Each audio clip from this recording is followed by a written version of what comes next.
ఈ మొగోళ్ళుండరే ఎన్నిసార్లు తిట్టినా తప్పే లేదనిపిస్తుంది. వాళ్ళ అమ్మోళ్ళు అంటూ ఉంటారు కదా, పెళ్ళైపోయినాక మారిపోయావు అని చెప్పేసి, అది అక్షరాల నిజం అన్నమాట. కానీ వాళ్ళనకూడదు ఆ మాట, చేసుకున్న భార్య అనాల, అప్పుడుదా న్యాయంగా ఉంటుంది అని అనిపిస్తుంది. ఎందుకంటే పెళ్లికి ముందు ఒక 100 ఫోన్లు, గంటకి ఫోన్లు వస్తూనే ఉంటుంది. తిన్నావా, తాగినవా, ఏం చేసావు, ఇప్పుడేం చేసావు, మళ్ళీ ఏం చేయబోతావు, ఇంకేం చేయబోతావు, మళ్ళీ ఏంటి, ఇంకేంటి అంటూ కబుర్లు చెప్తూనే ఉంటారు. ఇక ఆ ఫోన్లు రిసీవ్ చేయకపోతే ఏం చేసావు, ఎందుకు ఫోన్ తీయలేదు, ఎన్నిసార్లు ఫోన్ చేసేది అని కసురుతూ ఉంటారు.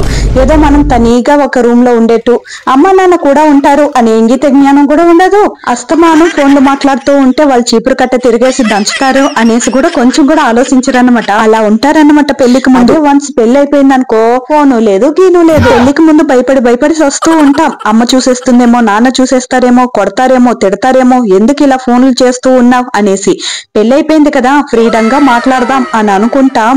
ఒక ఫోన్ కూడా చేయరు. తిన్నావా, తాగినావా అని కూడా అడగరు. ఫోనీలే, వాళ్ళ పనిలో ఉండారు అని మనంగా ఫోన్ చేస్తే, ఏంటి ఎందుకు ఇప్పుడు ఫోన్ చేసినావు, పనిలో ఉండాను మళ్ళీ చెయ్యి అని చెప్పేసి పెట్టేస్తారు. అంతే, అలాగే ఉంటుంది. పెళ్ళైన కొత్తలో కొంచెం బాధగా ఉంటుంది, మళ్ళీ పోను మనకు అలవాటు అయిపోతుంది అనమాట. సో ఎప్పటికైనా అంతే, అమ్మాయిలు ప్రిపేర్డ్ గా ఉండండి. పెళ్ళైన తర్వాత కూడా పెళ్లికి ముందులాగే ఉంటారు అని అస్సలు ఆలోచించకండి. టోటల్ గా చేంజ్ అయిపోతూ ఉంటారు. సో అందుకనేసి మనం ప్రిపేర్డ్ గా ఉంటే పెళ్ళైన కొత్తలో కొంచెం బాధ అన్నా తగ్గుతుంది. లేకపోతే ఏంటి ఇలా చేస్తున్నారు, కొన్ని రోజులు బాధపడాల్సి వస్తుంది. అందుకే ముందుగా ప్రిపేర్డ్ అయ్యామనుకో ఆ బాధ కూడా ఉండదన్నమాట. ఏమంటారు, నేను చెప్పింది నిజమా కాదా? తప్పకుండా కమెంట్ లో తెలిపేయండి. ఉంటాను.